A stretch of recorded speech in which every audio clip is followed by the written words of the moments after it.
Hello guys, ഇന്നൊരു serious ആയിട്ടുള്ളൊരു കാര്യം ഡിസ്കസ് ചെയ്യാൻ വേണ്ടിയായിരുന്നു ഞാൻ ഈ വീഡിയോ ചെയ്യുന്നത്. എന്തെന്ന് വെച്ച് കഴിഞ്ഞാൽ, എല്ലാവർക്കും അറിയാവുന്നുള്ള പോലെ ഞാൻ എൻ്റെ സിബിലിൽ ഞാനിങ്ങനെ ചെക്ക് ചെയ്തുകൊണ്ടിരിക്കുകയായിരുന്നു. എനിക്കൊരു ലോൺ റിജക്റ്റായി.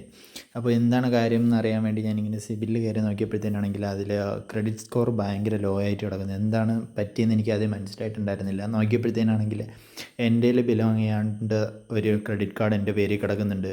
എവിടെ നിന്ന് വന്നു, എങ്ങനെ വന്നു എന്നൊന്നും എനിക്കറിയത്തില്ല. എൻ്റെ പേരിലൊരു ക്രെഡിറ്റ് കാർഡും 97,000 റുപ്പീസ് പെൻഡിങ് ആണെന്ന് കാണിക്കുന്നുണ്ട്. കുറേ ഡിലേ പേയ്മെൻറ്റും കാണിക്കുന്നുണ്ട് അതിൻ്റെ പേരിൽ. അപ്പോൾ ഞാൻ എന്തെന്ന് വെച്ചാൽ വേറെ ഒന്നും ചെയ്തില്ല. ആ സിവിൽ സൈറ്റിൽ തന്നെ ഡിസ്പ്യൂട്ട് റേസ് ചെയ്യുകയുണ്ടായി. അപ്പോൾ അതിന് ശേഷം അവർ ചെക്ക് ചെയ്തതിന് ശേഷം 4 ദിവസങ്ങൾക്ക് ശേഷം അവർ അത് കണ്ടുപിടിക്കുകയും അത് എൻ്റെ അക്കൗണ്ടിൽ നിന്ന് റിമൂവ് ചെയ്യുകയും ചെയ്തു. നിങ്ങൾക്ക് ഇതിനെപ്പറ്റി ഡീറ്റെയിൽ ആയിട്ടൊരു വീഡിയോ ആണെങ്കിൽ ദയവ് ചെയ്ത് താഴെ കമൻറ്റ് ചെയ്യാവുന്നതാണ്. ഞാനൊരു വീഡിയോ ചെയ്യുന്നതാണ്. 5 കമൻറ്റെങ്കിലും മിനിമം ഉണ്ടെങ്കിൽ ചെയ്യുന്നതാണ്.